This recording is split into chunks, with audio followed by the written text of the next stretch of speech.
Welcome to the Scuba Goat Podcast with Matt Waters. Let's dive right in. Over the past 5 years, there has been 16 liveaboard dive vessels that have caught fire or sunk, claiming lives and raising urgent questions about safety at sea. What standards exist, how are they enforced, and what are the barriers to a globally recognised standard for this ever-growing industry? This is the start of a series of episodes focused on liveaboard safety. Currently, there are no specific global regulations for liveaboard vessels, and dare I say that this is unlikely to change for many reasons. Vessel location, flag state or ownership, vessel modification loopholes leading to dodgy builds, the materials used in such builds, poor regulation, and even unscrupulous operators and greed, let alone the politics of creating such a body. When booking a vacation, we provide a level of trust to the operator, and that trust is accompanied by assumption. An assumption that has to be in place to allow us to make a booking confidently. However, just because an operation states it has a safety structure in place doesn't necessarily mean it is. Considering that we will not be seeing any global plan anytime soon, we need to be able to recognise and separate the unscrupulous operators from those who do their utmost to achieve a safety standard that not only complies with local regulations, but in many cases exceeds them.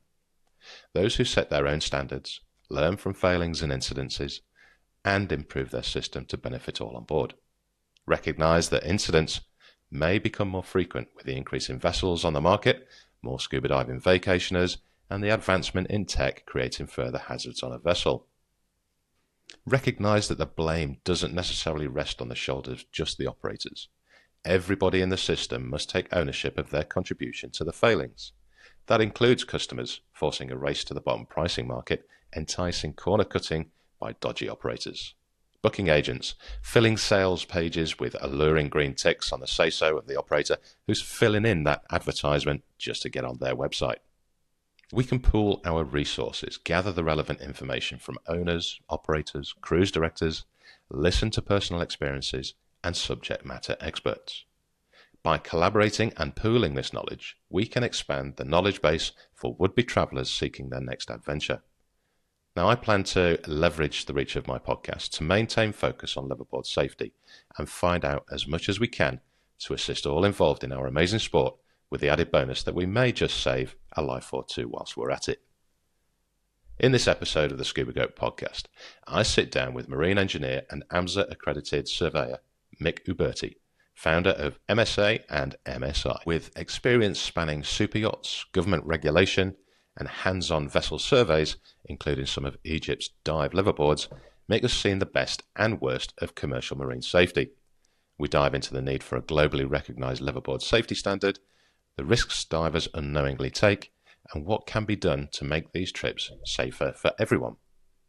Now, this is just the beginning of a multi-episode deep dive into liveaboard safety, culminating in a roundtable discussion that every scuba traveller needs to hear.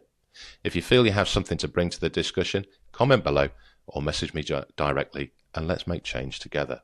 His name just escapes me right now, but he had rang me a couple of times, and anyway, we did it. But no, he came across very, very professional in what he did. But like I said, it's just the way the media there operate, isn't it? It's like they're trying to take something that, like you're going to try and do and dive deep and what you've already been doing, rather than just try and form an opinion based on a 5 or 10 second snippet that you see on the evening news. That's the way our society's gone now, hasn't it? Yeah.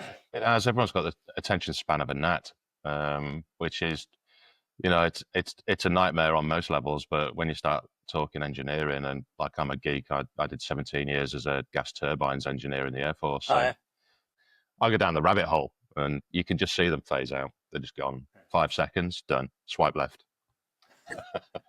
I mean, you say that, but then long form podcasting right now, the Joe Rogans and these types, I mean, these are 3-hour long things and people seem to stay engaged for a long time. So I think there's still a bunch of people out there that are really happy to be engaged and listen and learn and then form their own opinion based on a lot of information, Yeah. Oh, mate, I mean, long form podcast, I think it's a fabulous setup. I mean, we've got the AIDEX show next week in Sydney for 2 days, and I'm doing 10-minute recordings, 10-minute interviews. But in general, most of my recordings are around about the hour and a half to 2 hours, 10 minutes. And it's the freedom to be able to speak and get a point across without it being from a text or a script. And you're listening to people that, like yourself, that, you've got the knowledge from inside the topic that we want to discuss and highlight. And the amount of people that listen to the podcast and say, especially here in Oz, it's, as soon as they set off on a road trip, here we go. We've got another episode or two that we can listen to while smashing down the road, Right. It's fabulous. And I find there's also quite a lot of listeners that tend to commute, especially in the cities like here. And you can sit on the bus and you can see, people swiping all the time on their social medias, but they've all got headphones on, so they're all listening to something. And if you can bring a topic of importance to the luggols and they can digest it while doing other stuff, then it's fabulous. And I would suggest that the download numbers that we've got for the show coming through, that it's gaining momentum month by month. Fantastic. Which is nice, especially seeing as it's so niche as well. Yeah. It's such a small sport. But yeah, I think I think podcasting's the good way to get information across and try and circumnavigate this 5-second attention span that everyone seems to have with social media. Agreed. I don't get on well with social media. I've got to do stuff for the show and for my diving company, but I know that I can put in an hour's work to do a 30-second reel, and it's there for 5-10 minutes, and then people have moved on to the next thing. So it's a lot of work for not a lot of gain. Matt, what's your diving company? Nomadic Scuba. Okay, cool. And and what's your spiel? Well, it's a travel company. So I started it in 2017, and it came out of the. There was a constant cycle of people, old customers and guests, that would contact me and say, "Hey Matt, do you know anyone in such and such a location? Because we'd love to go diving there." And it was just a natural progression from instructing and managing dive operations into assisting people with bookings. So, we've not gone at massive acceleration. We just took our time to get it where it is now. And the website only went live about 3.5 months ago because we got caught up in COVID, and we paid a lot of money to a website designer that it then became a bit obsolete after 2 years of not being able to travel. So the new one's up and running, and I assist people booking their vacations and also lead expeditions as well. Focusing on the Australian market, or you take bookings from anywhere in the world? It's definitely global. Yeah. I've got I'd say 40%, 45% of my market is Australia, and then the rest is America, Canada, predominantly, even down into like Romania. I've got a few guests there as well. Yeah. What side of the River Thames were you from there? So I was born up in Lancashire, so several miles north of Liverpool. Yeah. You know the UK well? I did all my engineering study over there when I went to sea. So down at Southampton, and spent about probably 8 years in Europe while working on boats. Yeah, and predominantly based in France, maybe France and Italy, but a fair bit of time in the UK as well. Okay, yeah, Southampton's quite a military town, isn't it? I think the Marines are down there, aren't they? Yeah, well, I think there's also the naval bases like Portsmouth as well, further down. Oh, yeah. But I was at Wasatch Maritime College. There's near in Fareham, so the small town there. It was a nice place. How did you pick the UK to do your education? They're not good enough over here. No, I went to, well, I was originally a mechanic here in Australia, did an apprenticeship as a mechanic, and then I had an opportunity to go work at sea, and then all the schooling, the courses for marine engineering were for the company that I started working for were based in the UK. So yeah, and then I went onto then when I moved off those boats, I went onto super yachts, and I was working 2 months on and off, and so I would go go there and sort of complete more studies on more yachting based engineering courses and that sort of stuff. Yeah. Okay. So super yachts were like the private boats and well, firstly mega commercial, and then I went on to like the super yachts. Yeah. So started on like a 40 meter Heesen, which is like a Dutch super yacht, and that was based in the Middle East, in Dubai, working for the royal family there, and then spent like a couple of years with them, and then went on to other big boats, like a 60 meter German built boat. That was another super yacht that was mostly based in the Americas and back and forth to Europe. What else? And I even did a short stint on working on a boat called the Nickerbell, which is, I think it's still owned by Richard Branson. So it did like an Atlantic crossing on there. So yeah, I did my fair bit of time at sea. I think about 11, or I've tried to count them. I think it's 11 or 12 Atlantic crossings, and then gone from like Dubai to France a few times with the royal family doing those transits as well. Yeah, didn't really enjoy the whole super yacht scene, but more enjoyed the shipyard times, which probably says more about me. And that's how I moved into marine surveying. Like I decided it was time to move back to Australia, and got a job with the Marine Board in Victoria, and I was there for like nearly 8 years or 8.5 years, and then I started MSA. And yeah, we've grown. So there's myself and 3 other directors, and we have 13, 14 employees here, and then we've got a couple. Then we formed Maritime Survey International because of all the work we were doing abroad, and we have a large project we're doing in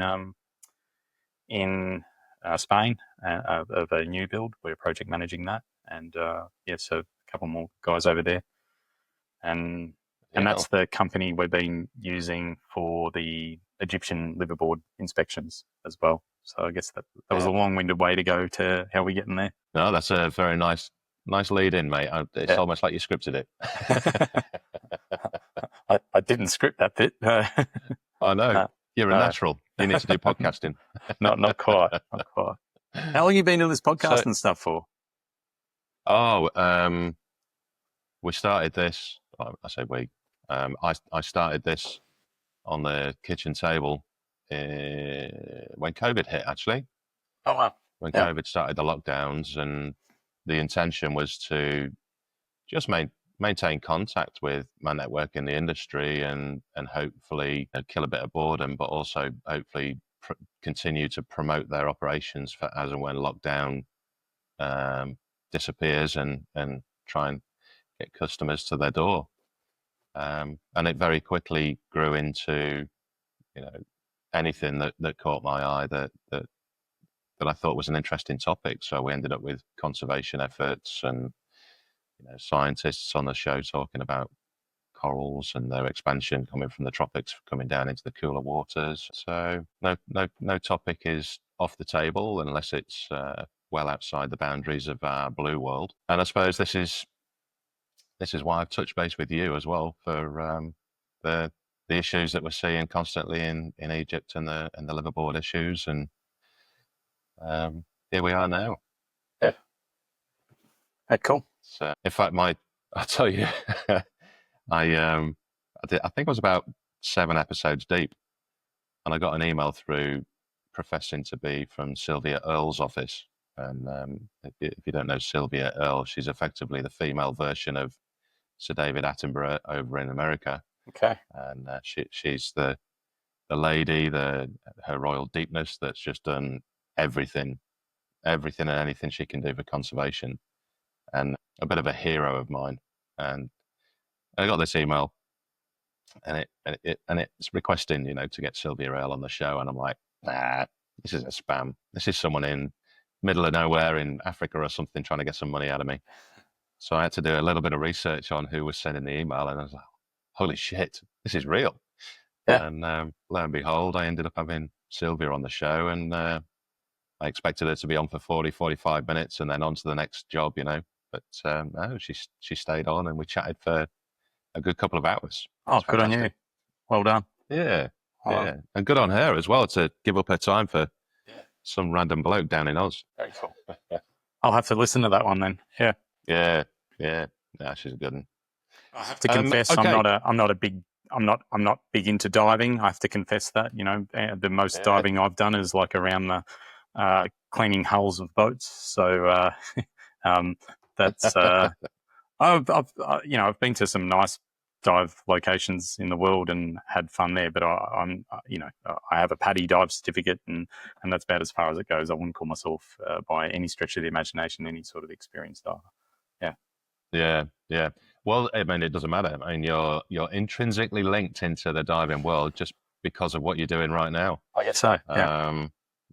I mean, it's and again, this is, like I say, it's a good example of not particularly a diving topic, but it's related to, and what we were saying earlier on about the general media and how quickly it flashes by and disappears and onto the next story. So hence I think it was a good idea for us to have a chat, because my main goal out of this is to get a better understanding from a professional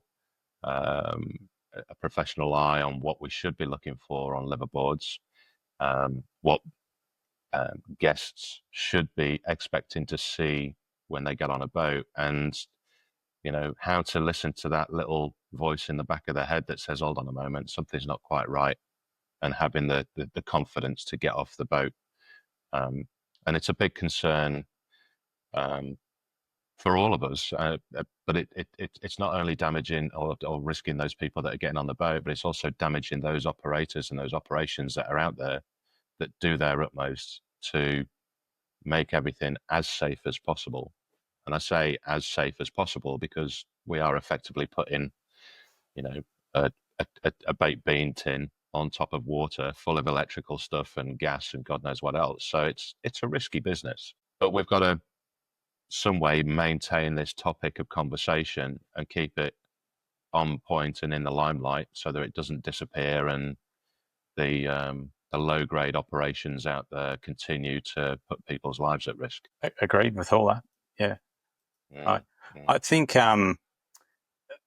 passengers in general, they have a reasonable expectation that a vessel that plies for hire or reward is fit for purpose. Like when they arrive there, they just have an expectation that, hey, these guys are a commercial operator, that, I should be safe. No different to when you and I go and jump on an aeroplane. There's an expectation we're going to be safe. Unfortunately, with a lot of these dive liveaboards, especially in the case of Egypt, they ply their trade relatively unregulated, even though they have the certification in place from the Egyptian Maritime Authority. This is an annual certificate of registration that they actually complete an inspection and then jump on board. So it's tough for the passenger, and they have to dig a little bit deeper if they want to ensure their safety. And I actually think that while, you can talk about government regulation, increasing education and training for these operators, have an enforcement mechanism and all that sort of stuff. And the more and more I've learned about Egypt and a lot of the other world that has these types of vessels operating, for dive liveaboards, I understand that they are not kitted up. They do not have the regulatory authority nor the funding to treat this in the same manner that we would in, like you mentioned, Australia or the UK, or most of the West. So I think if we just encourage public accountability, so that when the passenger and charter clients, when they book on board the vessel, start inquiring about safety, ask, is the vessel certified? When was it last inspected? Start putting pressure on the operator to prioritise on safety. And even when they're getting on board, because like in the case of Egypt, they will show you a valid certificate. They'll even show you the shiny, they've got a little logo that keeps them safe and all these travel stars and all that sort of stuff. But it doesn't really mean a lot. So yeah, maybe they have to take that next step.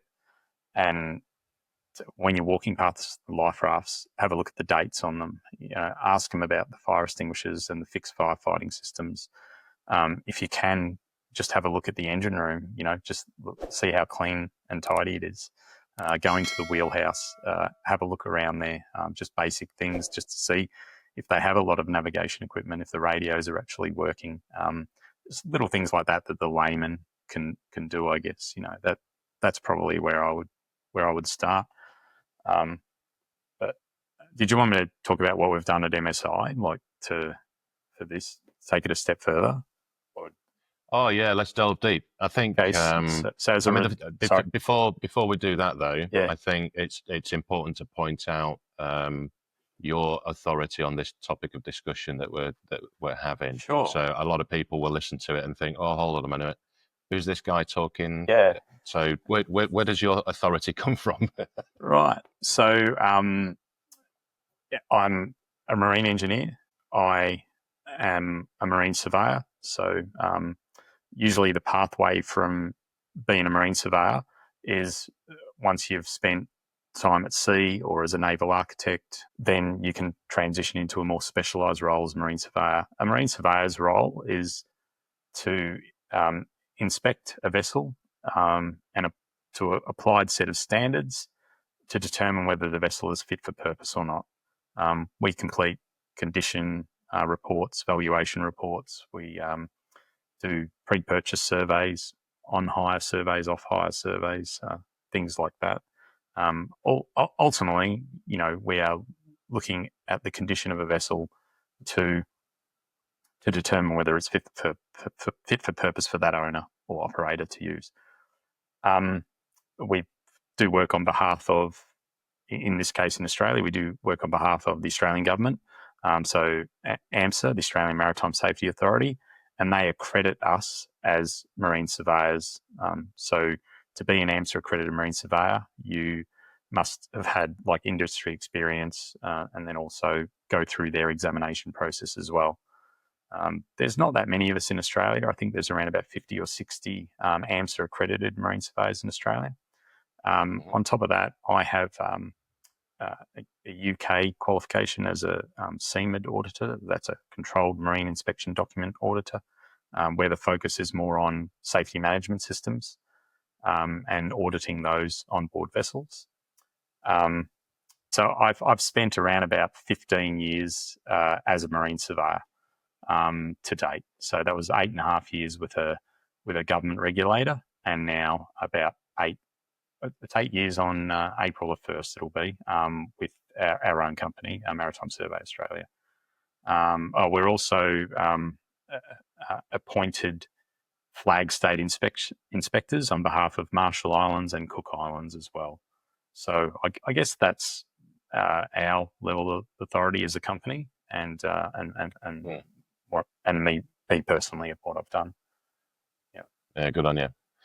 So one other thing I think we need to highlight as well is that, I mean, it's quite confusing unless you spend time to sit down and look through documents and explanations, all that kind of stuff about flag states and what is recognised as a seaworthy vessel when we're looking at SOLAS and all that kind of stuff. Yes.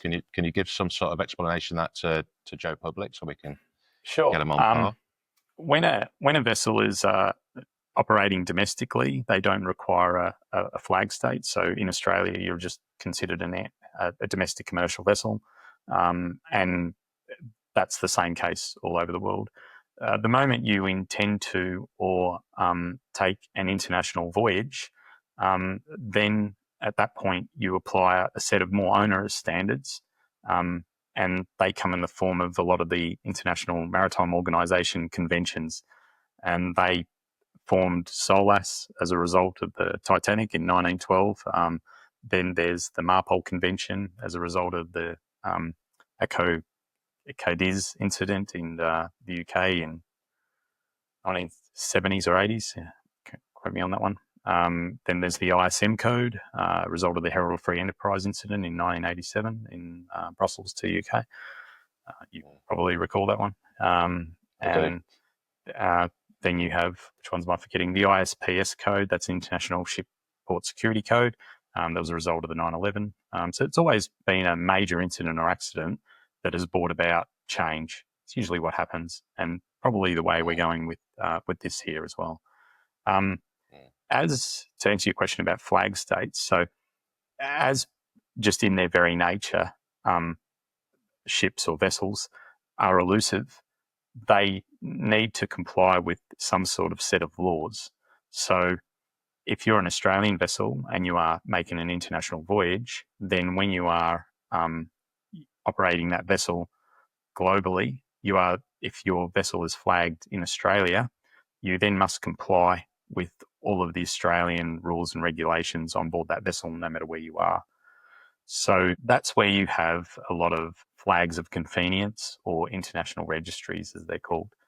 And so if you are flagged in with something like the Marshall Islands or Cayman Islands or Cook Islands or whatever, Liberia, there's some of the larger ones globally, then you comply with those laws.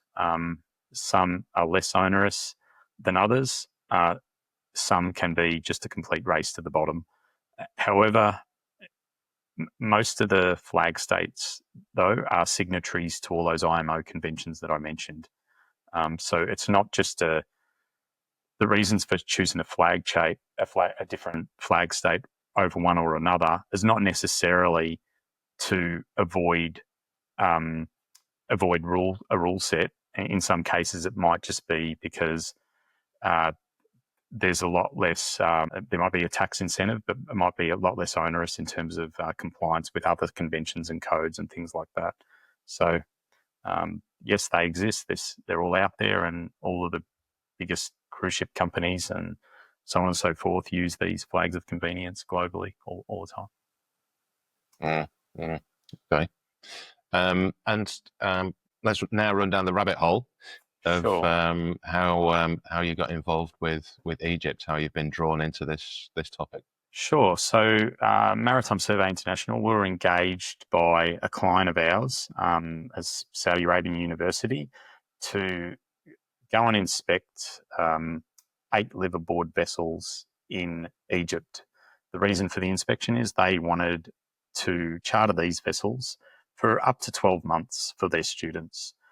And they had an incident with a previous boat that they had chartered, and they weren't comfortable getting one without a prior inspection. So good on it. Yeah, I guess so. So they wanted to do their due diligence, I guess. I didn't know much about these Egyptian liveaboard boats until I got there, and we went and when I say we, just me, I went on this trip, but I was accompanied by it was quite interesting. I had the director of one of the marine science laboratories from Saudi. So he came on board. There was a dive guy, and then there was a procurement guy. So there was four of us crawling around these boats, and then there was the owner's representative, and then there was the captain. These boats aren't that big, and I've got everyone just watching me. A marine survey is not that exciting, right? So I'm walking around with my iPad, and I'm going through, a checklist. I take images, I record things. It's watching someone do an audit. It's I'm not doing it with a unicycle or juggling balls or anything like that. It's not that exciting. But I have got used to it over the years with doing a pre-purchase survey, and I get it. Someone's about to spend hundreds of thousands of dollars on a boat, and they really want to see what I'm doing. But generally, after 10 minutes, they realise this is pretty boring, and they go and find the local coffee shop, and they just say, "Call me when you're done," type thing. So you'd probably be the more inquisitive type, Matt, and you would stay there the whole time and bug me. Yeah, so I'd be a pain in the ass. Yeah, I really would. So I was fortunate enough on these ones. They went off straight and did their coffees, and left me alone. Now, I looked at, we started in Sharm el Sheikh.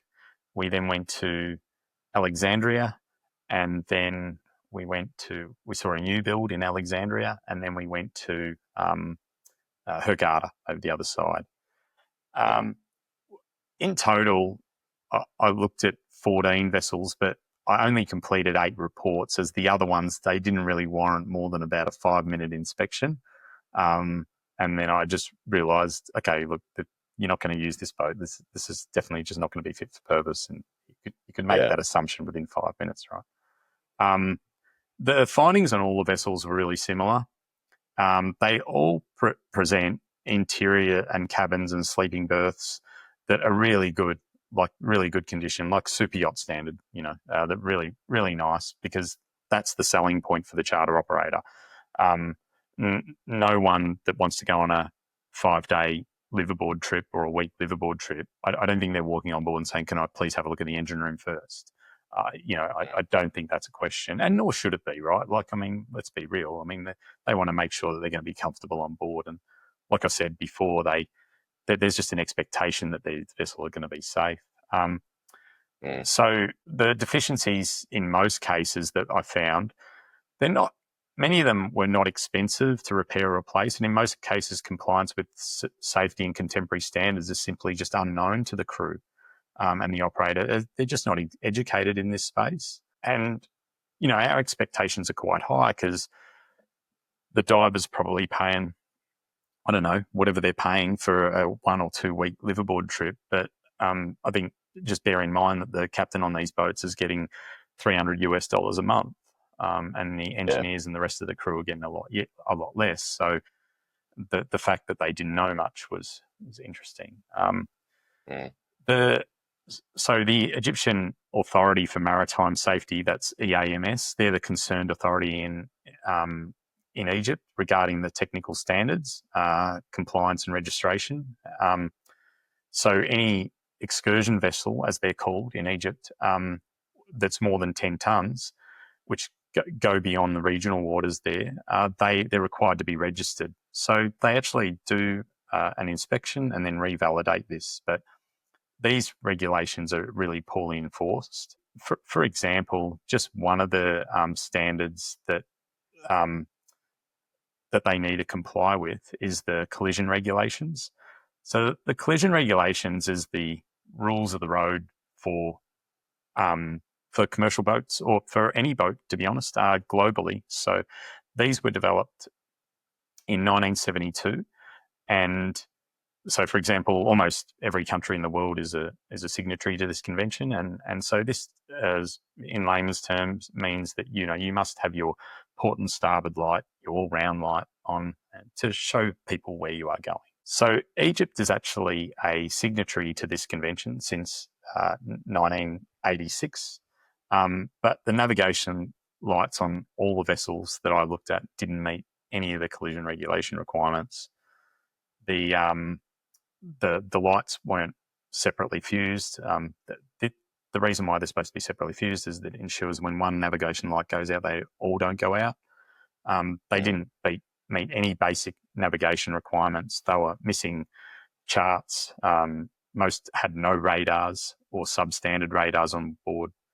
They didn't have code flags and things like that. So I guess that's just one of the parts of the standards that's one that they're obligated to comply with, and they didn't even come close, these boats. Can I just say that one of the operators that we did, and I'm sure they won't mind me mentioning their names, Tornado Marine, we only did one of their boats as part of this audit for the university, and they really took this on board and rolled with it. I'd like to say it was because they thought they want to get the best possible safety outcome, but they knew that the only way that they would get their boats chartered for like these lucrative 1 and 2 year charters for some of the work they're doing around NEOM in Saudi Arabia was to meet these contemporary standards and make their boats, a higher rating. And they did. And when we went back the start of this year, one of our other surveyors went there, that they're certainly they're at least satisfactory, all their vessels. So that's, I guess, one positive outcome we've had from this as well. I think that's interesting, because I think Tornado Marine had an incident, didn't they? I was just trying to have a quick look there. Yeah, they have. They've got a history, I think. I think every company that I searched while I was there had somewhat of a history there. But these guys were genuinely interested. You could tell they weren't just whenever I found something wrong, and we had a closing meeting with them, and I was talking to them about what they needed. Like even for example, life jackets. Like they were using 50 Newton life jacket. What that means is that the average person is 80 kilos, and you need at least 150 newtons to float that person. So if I'm, for example, I'm about 4 kilos. If I'm wearing a 50 Newton jacket, that's not going to float me. So it doesn't have a collar on it. It's not a SOLAS approved jacket, for example. And so I didn't see any good life jackets on any of these boats. And this guy, I'm sure they were financial enough. And the next time I went back, all of their boats were decked out with SOLAS life jackets straight away. So, like I said, that was a real positive change that we made from that. Yeah, I think this is not a liveaboard company bashing route that I'm going down over the next few months. More so, I'm actually impressed by those companies that have had incidents and then have made positive change and learned from them, and do their utmost to bring safety to the fore. And it's unfortunate that it takes an incident for it to occur, but at least it's not being ignored. The ones that do ignore it are the ones that we've got major concerns with. For sure. Yeah, for sure. So do you want me to just go through like some of the findings that I found and stuff like that? Oh, hell yeah. Yeah, okay. So in the communication side of things, so most of the vessels did actually have an operating VHF radio. However, none of them had a HF radio, so high frequency radio, or even a satellite phone. None of the vessels had any emergency radio batteries to ensure that the radio will work in the event of a power failure or anything like that. And none of the vessels on board had an onboard communication system to alert passengers and crew with instructions in the event of an emergency, like, just a PA system or anything like that. Only one boat that I inspected had an in-date EPIRB on board. So that's the emergency positioning indicating rescue beacon. So when in the event of an emergency, if the vessel went down, for example, this will automatically go off and alert satellites and alert whichever rescue authority is there. So you would think that would be like something that you would just see normally. All the vessels lacked safety equipment that would be even considered appropriate for as expected for a passenger vessel. So when I went there, it would be really unfair to apply like the national standard for commercial vessels, or even the UK workboat standard. So I just tried our best to form a template that mostly best practice, but where they had an obligation to comply, then we're applying that. So, for example, collision regulations. We did look at and have applied the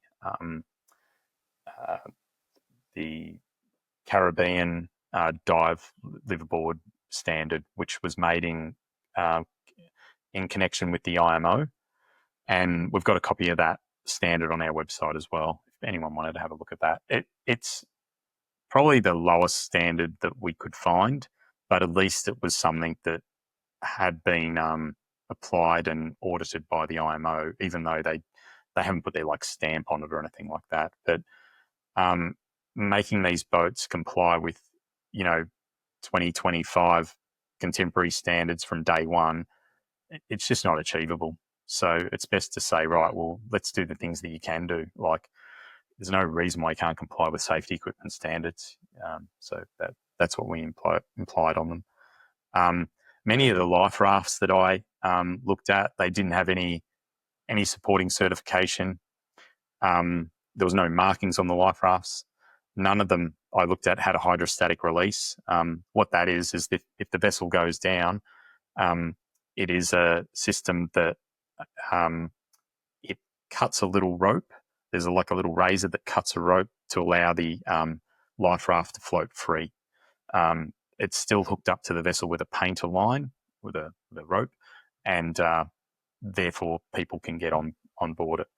But none of them had that feature on there. Most of the life rafts were installed in a position where it wouldn't even be possible to launch it without 3 or 4 people. Some of the life rafts had no dates on them at all, like they'd scrubbed them off, stuff like that.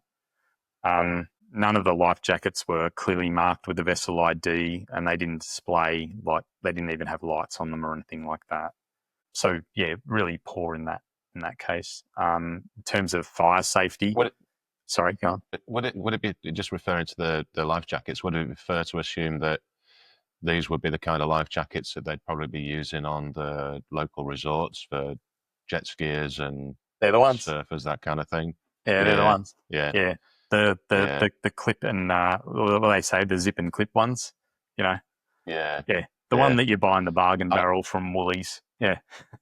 Yeah. I've got no chance at 120 kilos. I'm going down with one of those things on. There you go. Jesus. Yeah, they were, and most of them, I must say, a lot of them were like brand new, you know, still in the cover, but it's just going to be good for no one, you know. Like, I didn't see any children life jackets at all.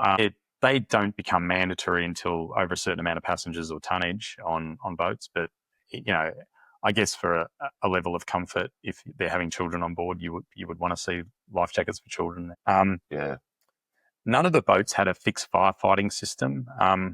The purpose of this is to extinguish an engine room fire. So this works remotely by shutting down fans and vents and openings, closing off the fuel. Once all the closing devices are closed, then remotely you operate a fixed firefighting system that will extinguish that fire. None of the boats had that. That's like a mandatory requirement on most commercial boats, and even recreational boats come out with that as well. Only one of the boats that I looked at had an actual fixed detection system, and that one, on that case there, that wasn't even commissioned. The fire detection system should be a fixed system that can alert the crew via a panel and alarm, not one of those $8.50 ones that you buy from Woolies to, you know, you stick on with a double-sided tape. Yeah, it doesn't really help. So all of the vessels that I looked at didn't have one working fire pump. And so none of them had operational fire hydrants on board, and none of them had a fire safety plan displayed either. Jesus. None of them had structural fire protection. So that's like an insulation around an engine room. So it makes the boundary, it prevents the boundary from heating up quickly and the fire spreading. But none of them had that. That's a requirement on most commercial boats, or all commercial boats that carry passengers. There's none of them had it, especially berthed accommodation. They didn't have that. The galleys, all of them had a deep fat fryer, but none of them had a fire extinguisher system that was suitable to extinguish a fire over the top of that in the case. The crew accommodation was really interesting. Like we touched on before, I mean, these guys are getting paid pittance. So the fact that they get a bed is probably a bonus for these guys, right? But there's a minimum requirement. One of those other IMO conventions that I didn't mention before is the Maritime Labour Convention, which came about in 2006. And that was for that was brought about so seafarers could meet minimum living standards on board boats. They could meet minimum hours of rest, that it ensured that they would be repatriated, that they would ensure that they would be paid. So that's why they came about. So I just tried to apply on some of the bigger boats the minimum and maximum berths per cabin and stuff like that. So even though I understand these boats were used domestically, but it was just a benchmark, you know, because it's just a minimum size. But none of these, So, for example, the MLC, Maritime Labour Convention, states that there's a maximum of 4 berths per cabin and 1 bathroom for each cabin, and none of these vessels meet that standard or even close. For example, one of the vessels, I won't say the name, but there's a crew of 10 in 1 cabin with 1 bathroom. So, yeah. I've seen worse than that in my years, though, but that was pretty bad. One of the vessels had the crew accommodation located forward of the collision bulkhead, so that's like a no-no. Yeah. And just to clarify, a collision bulkhead is to protect against impact from. Yeah, correct. So it's a watertight subdivision. They're inside getting squished. Yeah. So I think a crew cabin is not permitted to be in a work area such as on the bridge or the galley or an engine room or anything like that. As the crew are supposed to be rested when they're off. So the upside on all these boats was the interiors, like touched on before, like the interior and guest accommodation on these vessels really present in really, really good condition, and enough to entice most people to want to go on board, for a week or two. Why not? They really did look good. I mean, the fixtures and fittings were all nice. That was the first thing that they would start refitting on the boats that were starting to look a bit tardy that I saw in the shipyards there as well. Speaking of the shipyards, I want to jump in on that one. And I remember when I first put a post out about this topic, and I coined the phrase "lipstick on a pig," because there's those rumours, and whether they're facts or not, I don't know. But using old registered hulls that are of wooden origin to then build upon and create this lavish, outwardly looking, beautiful vessel. Did you see any of that at the shipyards? I did not, but I did hear all those stories too. I mean, I didn't dig deep enough into that. How this came about was that after I did all these inspections, I then just started searching about, who's doing something about it? Because I reached out to the Egyptian Maritime Safety Authority and I said, hey, I'm also certified with the International Institute of Marine Surveyors. So, I feel that there's a level of responsibility just to at least alert the local authority that what I saw wasn't safe. For example, in Australia, as an AMSA accredited marine surveyor, we have that obligation on our accreditation. Yeah, so if we're on a commercial vessel and we feel that that's not safe, we should let someone know. So I just felt that was like professional due diligence to let someone know about it. So I did, but I got donuts from them. And then in my searches, I came across Justice, who had completed a thesis on dive liverboard incidents and accidents. I'm sure you've read that, have you, Matt? I have, yes. Yeah. And so I thought, geez, this is an interesting guy. Let me get in touch with him. And then he was interested to chat, and he said, could he see the reports? And that's not something I'm able to give because I did that work on behalf of a client. So that rests with the clients. But what I did was I reached out to the the Saudi Arabian University, and I said, hey, these guys are really interested in making change here and being proactive. Would you mind if I got rid of all of the sensitive details on that? Would you mind if I share those reports with those guys? And they were more than happy to have them. So that was great. And then I met up with Armin and JP from Taucher. Am I pronouncing it correctly? Taucher.net? Taucher, yeah, .net. And so they're a bunch of, you probably can describe them better than me, but they just come across to me as like dive junkies. And so, and they're based in Egypt, and they're really passionate about safety on board these vessels and making a change. And they've educated me more into this, into what's happening there as well, not just in Egypt but globally. So, they spoke to me about what's happening now. I don't know if this is true, but what I do know is that there's a finite amount of licenses that Egyptian Authority for Maritime Safety hand out for these liveaboards, and I can't remember what it is, but it's a small number. And so in a lot of these guys, when business is good, they would like to build another boat. However, they can't. So they take an old registration and just add another deck and another deck to that. And what I saw there was I saw boats that when you're looking at them, you think, wow, that stability would be really compromised by being that high and that narrow. But I have no evidence to suggest that this was happening, but this is what I'm hearing. And some of the operators were telling me this as well. So, yeah, there's a finite amount, and they, I guess, do what they can to try and make a buck, don't they? I'm sure you've heard these stories as well, have you? Oh, this is not new to you. I have, and it doesn't take a genius to look at the boats when they're on the water and realise that proportionally it's a damn sight higher than what it should be. Yep.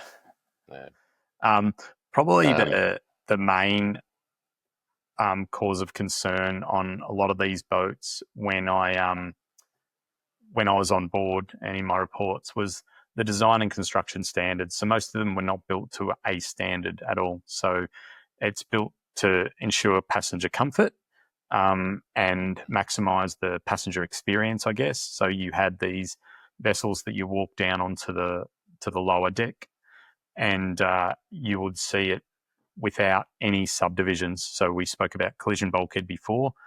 The boat should be divided into multiple divisions, and you can only access from one side to the other going through a watertight bulkhead. So these watertight subdivisions weren't evident on any of the vessels, and the purpose of this is to ensure that if the hull is compromised in that a single failure will not sink the vessel.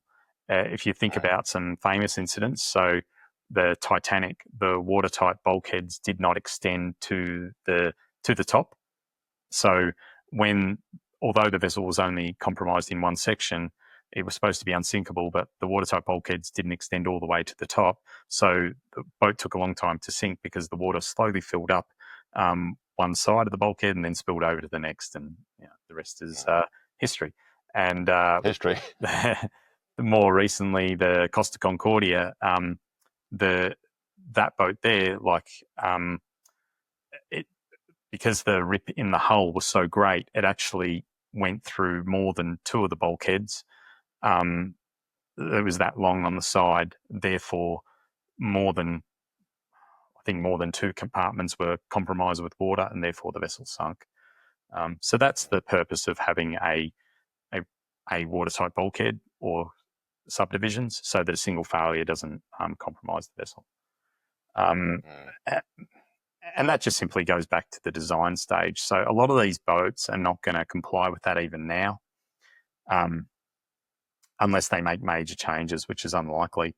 But they can do other things. Like, for example, one of the vessels I looked at had a stability book. So the stability book is there to ensure that the vessel is operated within its limitations by the crew and the operator. So none of these boats had these stability books. That doesn't mean it didn't exist, but it certainly wasn't on board the vessel. And the knowledge of most of these captains, they probably wouldn't really understand how to read it or what parts to apply from that as well. So that, I guess those two big things they were really poor, to not see that on board the boats. And that makes them, without those two things above everything else, just inherently unsafe like that. Yeah. Which we saw those two things were most likely the cause of concern or cause of failure for the Sea Story that went down. Yeah. Sorry, Matt, I interrupted. Is it difficult to get a stability book, or is it just a lack of training and knowledge? So this is done at the design stage, generally by the designer or naval architect, and we develop a stability book for the vessel. On a smaller vessel, on larger vessels, they model it to work out the stability. They can complete an incline experiment where they put weights and simulate the weight that will be going on the boat. and then they move it from side to side, take measurements, go back to the modelling and do it that way. And we do even simplified tests on smaller vessels in where we would move just barrels of water around, and we simulate the movement of passenger from one side to another, measure the loss of freeboard, and then determine how many passengers can be on this boat, for example. The loss of freeboard? Yeah. Sorry, how much the boat dips down on one side and the other. Yeah. On the stability book, you might even see some limitations placed on there. For example, the master must ensure that there is no more than X amount of passengers on the upper deck, or there's not more than X amount of passengers on the foredeck, for example.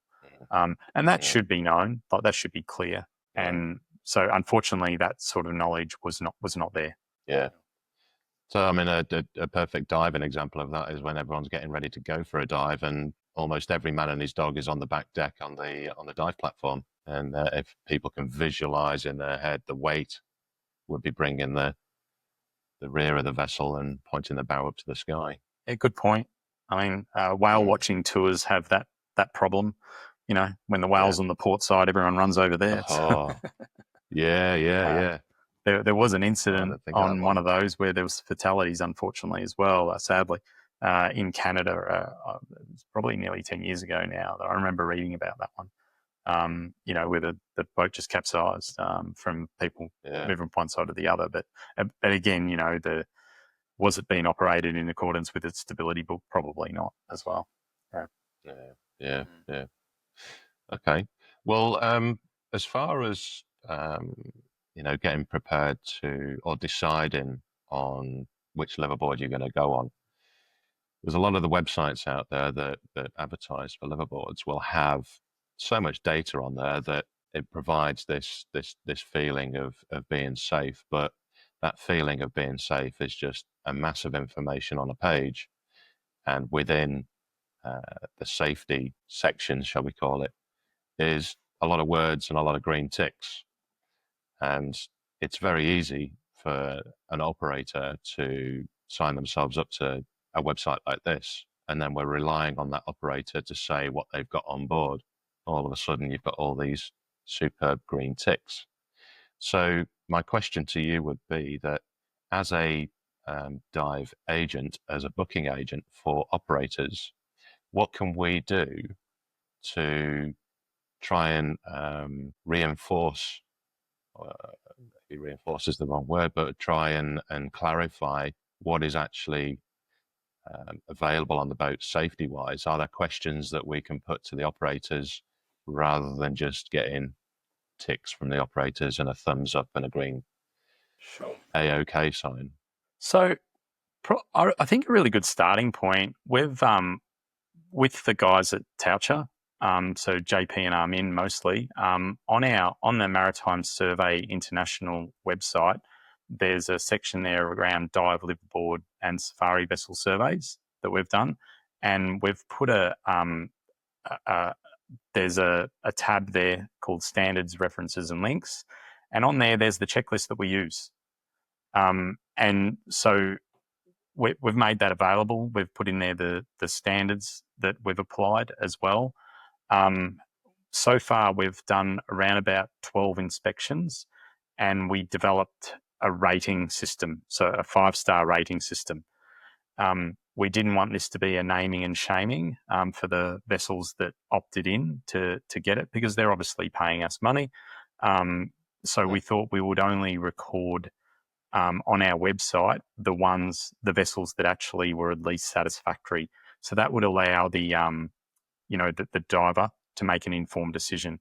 Now, unfortunately, out of all the vessels that we looked at originally, most of them, like I said to you, some of the Tornado marine boats, or all of the Tornado marine boats, were at least satisfactory, but we've given them an opportunity to correct some of the deficiencies, which may make their rating at least up to good.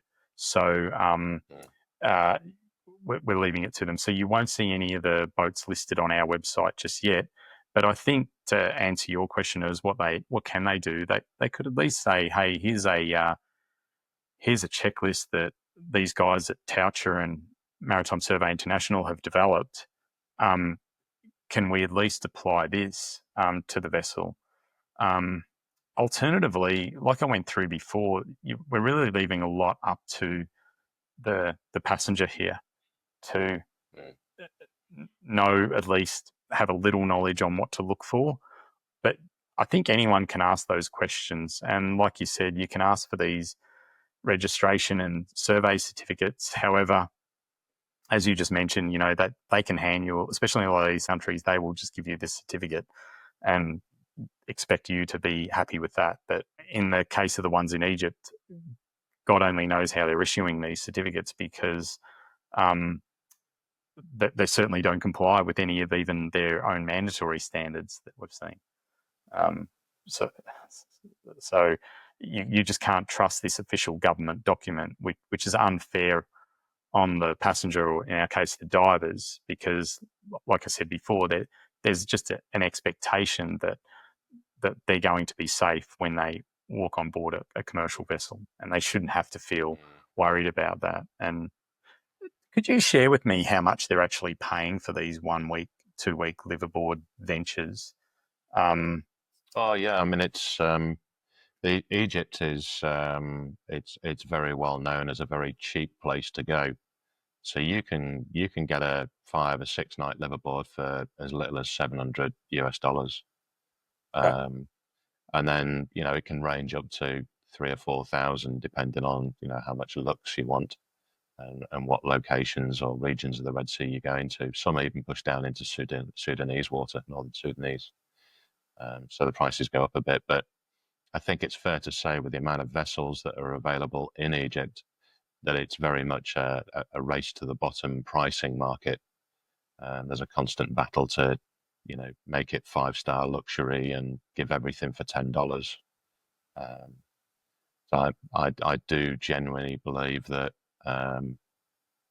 greed has a significant role in everything we're discussing around safety. Can you tell me when someone comes to you and wants to go on a dive live aboard trip,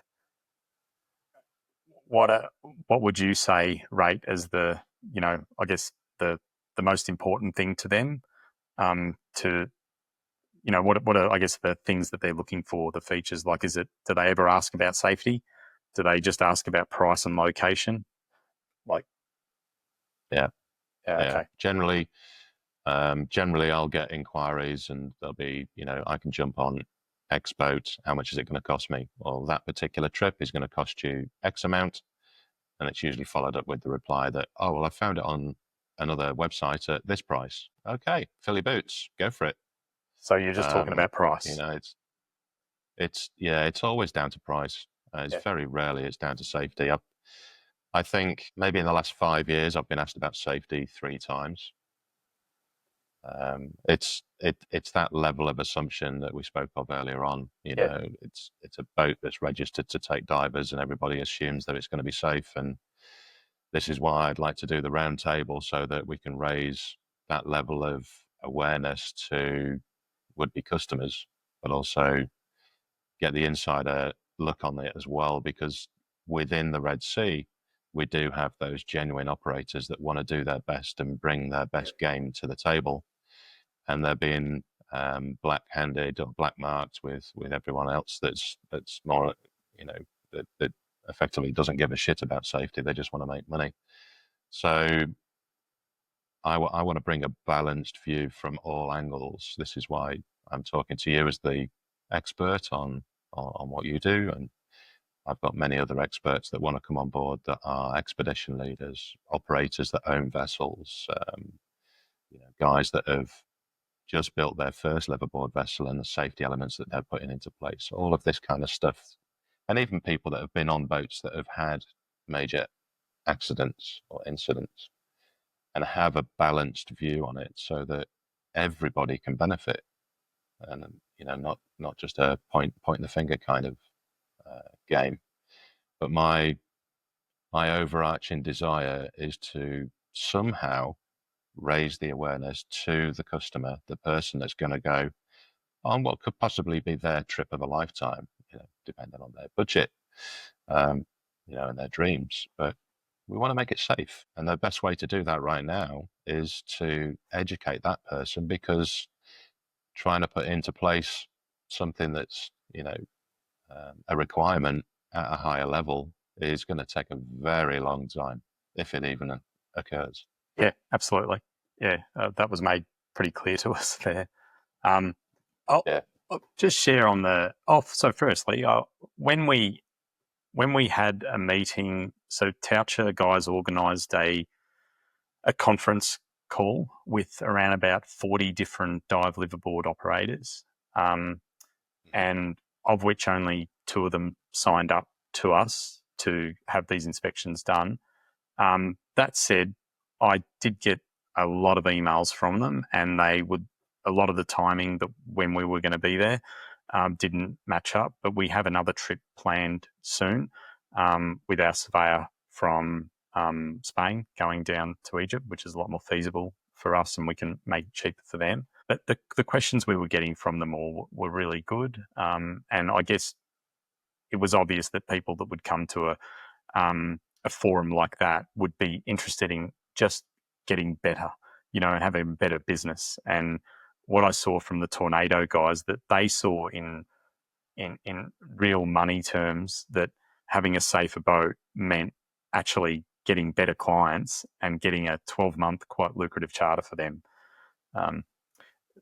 Some of the other things I came across, I guess you get the impression that these boats weren't very good, right?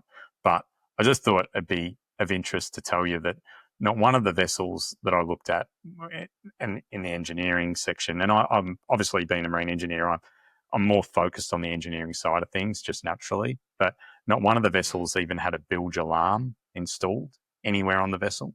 So out of these 14 boats, and on the first boat that I was on, I'm looking around for this bilge alarm, and I've got the engineer with me, an Egyptian guy, and I was trying to explain to him what a bilge alarm was, and then he's like, dawned on him. One of the other guys explained to him what I was looking for, and he said to me, "We removed that because it was too noisy." So I was like, God. Well, who could ever argue with that logic, eh? So yeah. Almost all the engine rooms that I went on, the bilges were filled with oil and water. Many of the bilge pumps were not working, and there was also no secondary means of pumping or anything like that. The lighting was inadequate. Just for people that aren't engineers and boaties, sure. Why is that an important point? The bilge pumping systems. If one bilge, a bilge pump is a positive displacement pump or a pump that removes the water from the vessel's hull. Now, if one of those fail, you really need that secondary means of pumping to start pumping out. And the bilge alarm is there to alert the master or engineer on board the vessel that there's water in the bilge. And we rely on these pumps to work. Most boats you would see at least 2 pumps, like mechanical pumps on board. Generally, on these larger boats, you won't see those small low voltage, extra low voltage 12-volt bilge pumps, and they're pretty useless at the best times anyway, because they're not rated for continuous use. They'll only work for a couple of minutes, and then the little bimetal electric strip in it will stop, and then they'll start again a bit later, but it just won't keep up with the inflow of water. So it's important for bilge pumping. I don't know. I could go on with there was not many machinery guards on the main engines and generators, so you had to be really careful walking around in there. There was the exhaust systems on a lot of the boats had leaks. There was a lot of corrosion. They were poorly insulated, poorly mounted.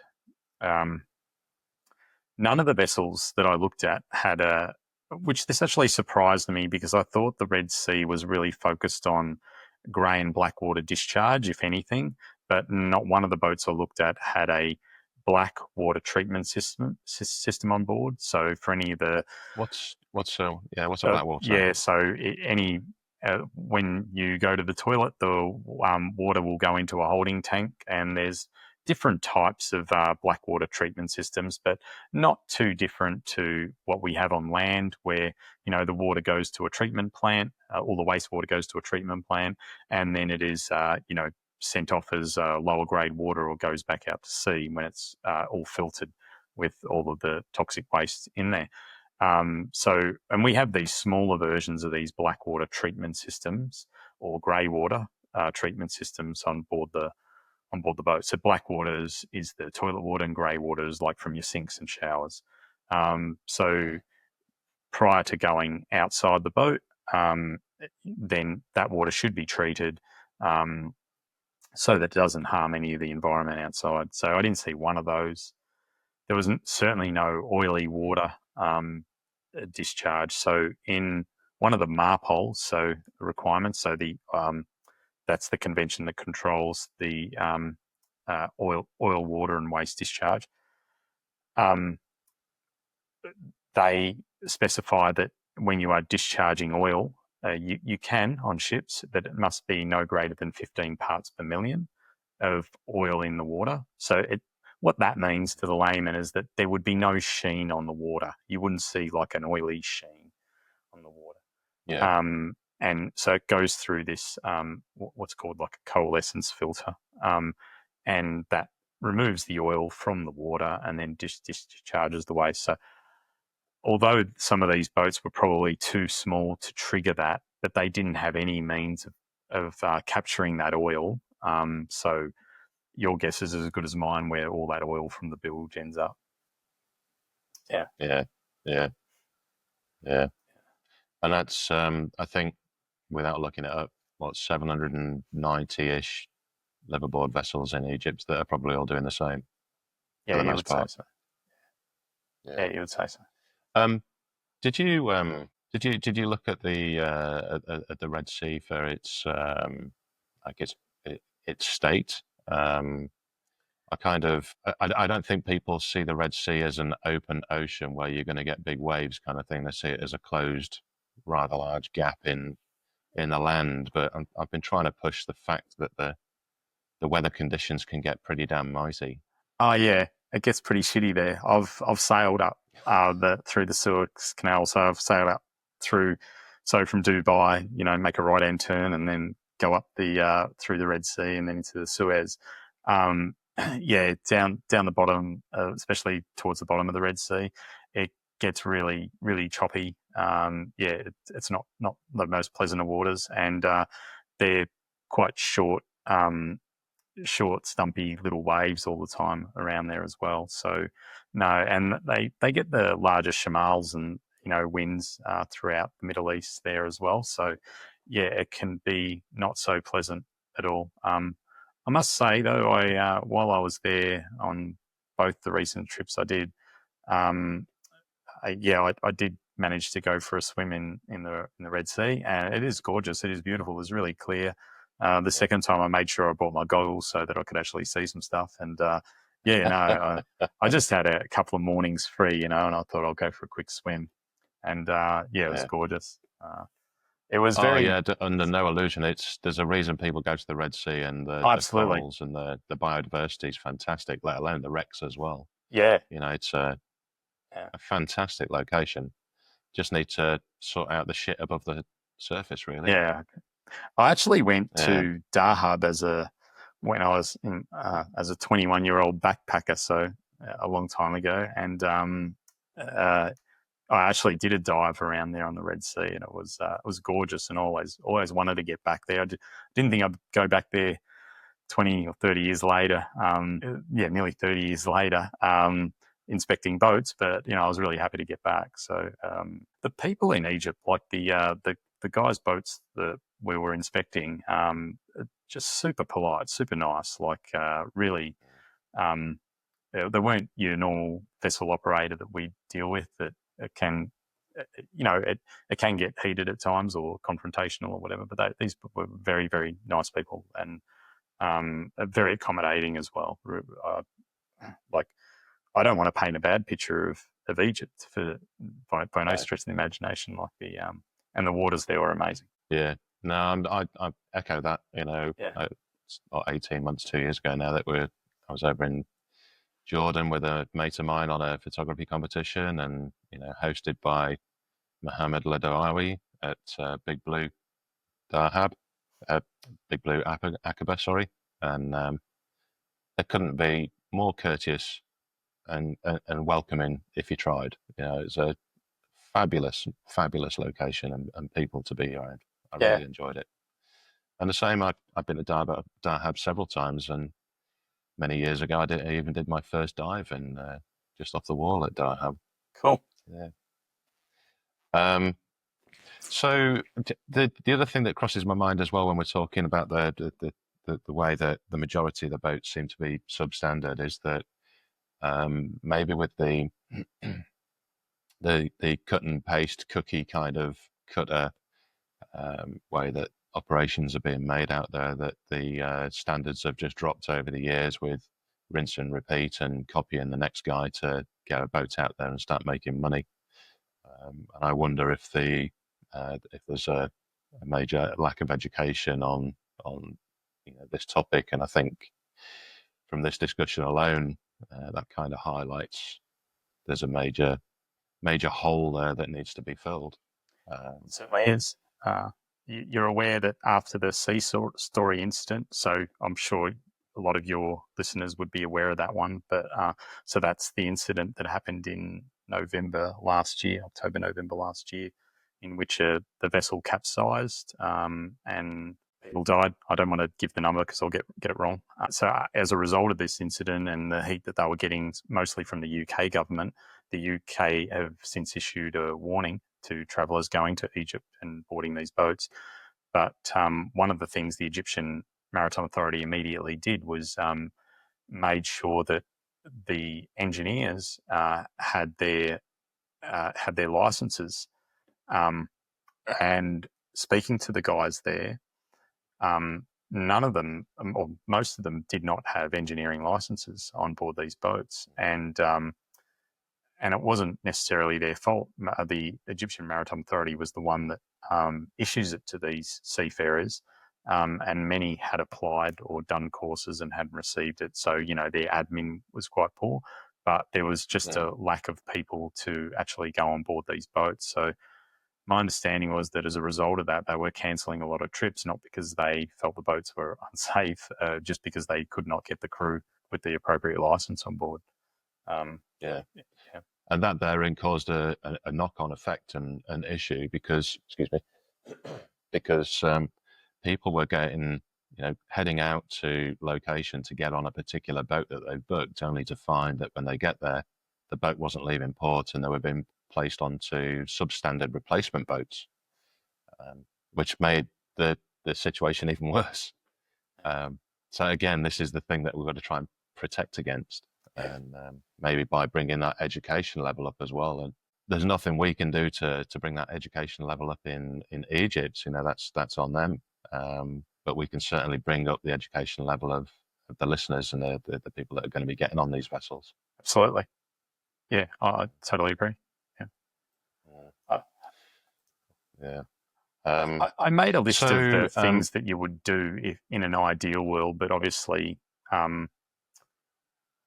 this is not really, well, let's just say in an ideal world, because I can't see this sort of thing happening in Egypt. But you could adopt and enforce international standards. The problem with enforcement there, because they don't have the money, of course.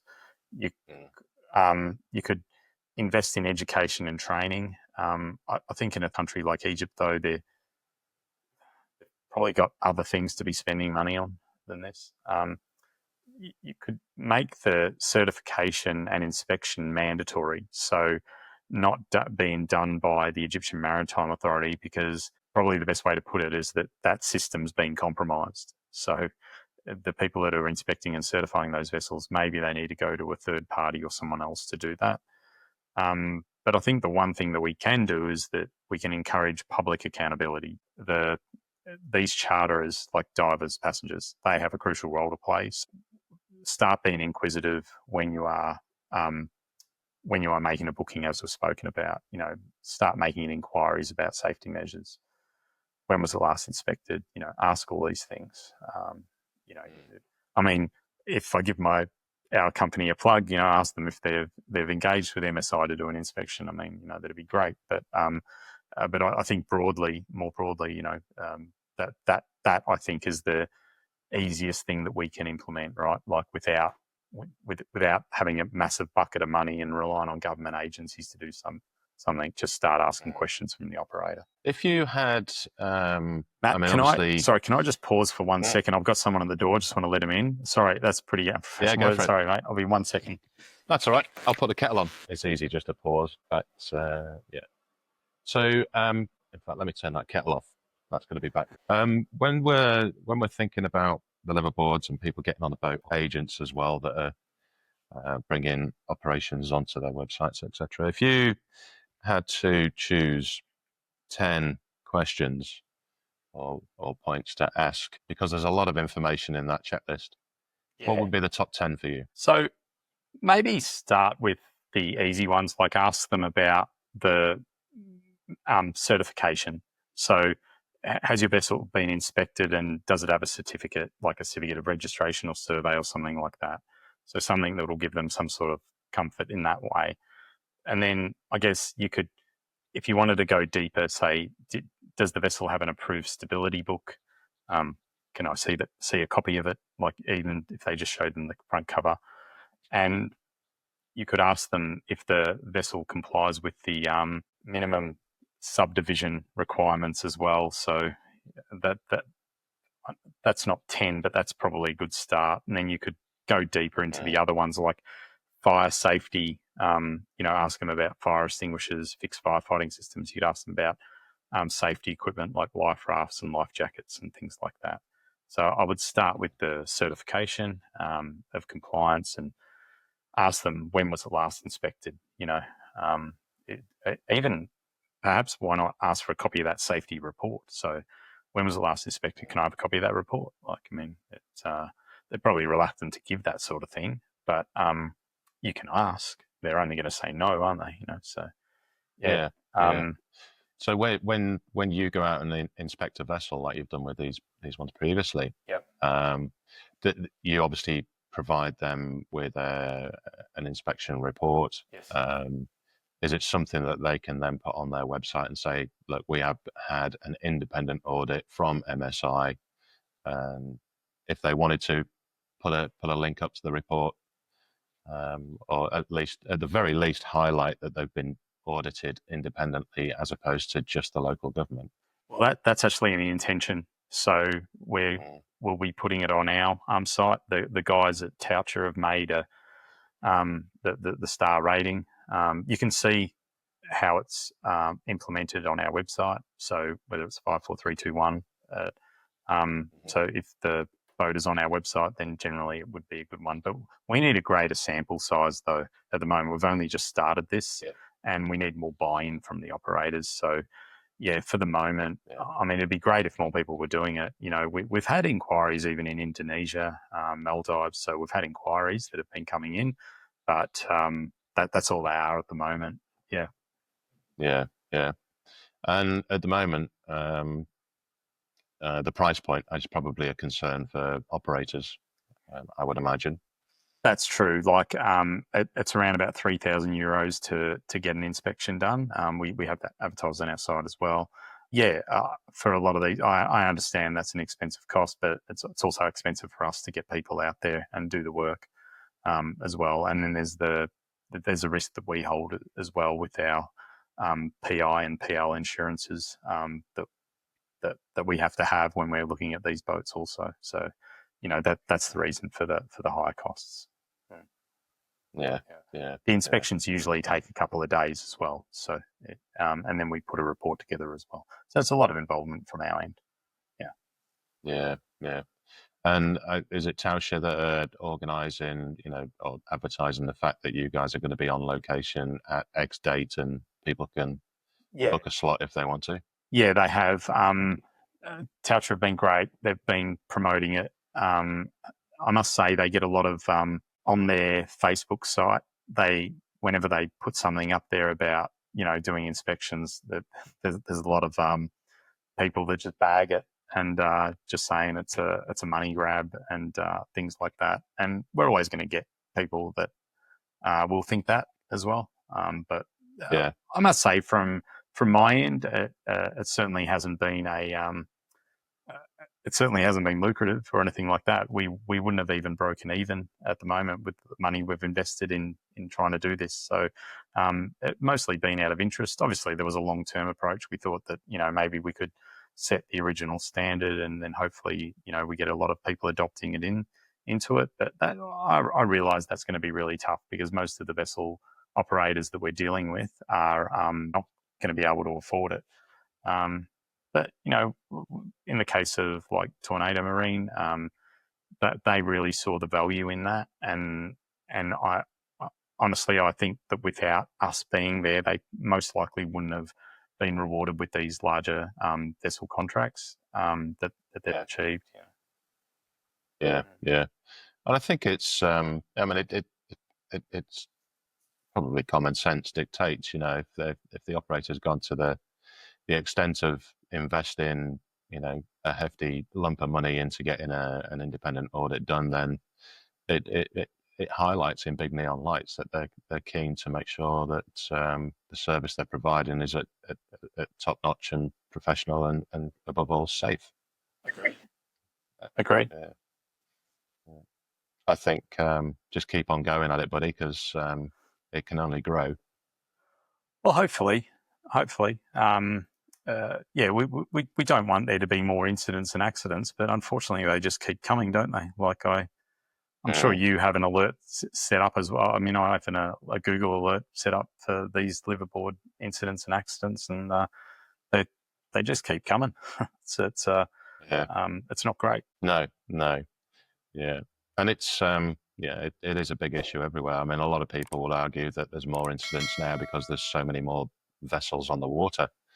Yeah, that's understandable, but at the same side of the coin, a lot of those vessels out there are still being built to 1980 standards, and that's about it. Yeah, or no standards. Yeah.